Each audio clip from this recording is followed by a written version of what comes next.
आता एक मोठी बातमी। पुणे मुंबई द्रुतगती महामार्गावरती टँकर उलटल्यामुळे मोठी वाहतूक कोंडी झाली होती। तब्बल 35 तास लोक या वाहतूक कोंडीत अडकून पडलेले होते। टँकर हटवल्यानंतर वाहतूक सुरळीत झाली, मात्र 24 तासानंतरही पुणे मुंबई द्रुतगती महामार्गावरील वाहतूक कोंडी कायम असल्याचं पाहायला मिळतंय। अनेक वाहनं बोरघाटात बंद पडलेली आहेत आणि त्यामुळे पुन्हा एकदा वाहतूक कोंडीचा सर्वसामान्यांना फटका बसलाय। आढावा घेतलेला आहे आमचे प्रतिनिधी राजू सोनावणे यांनी। पुणे मुंबई द्रुतगती महामार्गावरती 32 तास जे आहे ते ठप्प झालेलं होतं।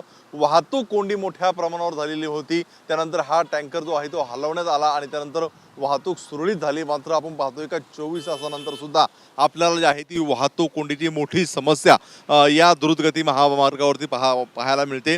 रात्रभर अशाच प्रकारची जी आहे ती संपूर्णपणे ही वाहतूक कोंडी झालेली आहे। त्यामुळे मोठ्या प्रमाणावरती अनेक वाहनं जी आहे ती तासनतास यामध्ये अडकलेली पाहायला मिळतात। अगदी संपूर्णपणे हा जो घाट परिसर आहे, ज्याला बोरघाट म्हणतात, तो बोरघाट संपूर्णपणे आपल्याला वाहतूक कोंडीत अडकलेला पाहायला मिळतोय। अनेक अवजड वाहनं जे आहे ते रात्रभरापासून ठिकाणी आहेत। अनेक वाहनं सुद्धा या घाटामध्ये बंद पडलेली आपल्याला पाहायला मिळतात। या ठिकाणची वाहतूक कोंडी जी आहे ती मोठी समस्या आहे आणि ती समस्या आपल्याला पाहायला मिळतात।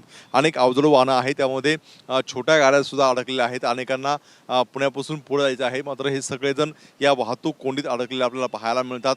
तासनतासची ही वाहतूक कोंडी आहे आणि आपण पाहतोय की याला मिसिंग लेन जी आहे ती अद्यापपर्यंत पूर्ण झालेली नाही। पर्यायी मार्ग जो आहे तो प्रशासनाने सरकारला सुचवलेला आहे, मात्र तो पूर्ण होऊ शकला नाही आणि त्यामुळे ही समस्या वारंवार आपल्याला पाहायला मिळते। खरं तर वाहतूक कोंडीचा फटका हा मोठ्या प्रमाणावरती एक दिवसापूर्वी अनेकांना बसलेला होता।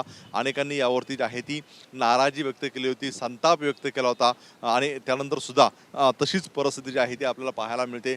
स्वतः आम्ही या घाटामधून प्रवास करायला पहाटे 4:45ला सुरुवात केली होती, मात्र आता पाहतो आपण का 7:30 वाजलेले आहे, अजूनही हा घाट पूर्ण करू शकलेलो नाही। त्यामुळे आजही आपल्याला पाहायला मिळते का वाहतूक कोंडीची किती मोठी समस्या आहे।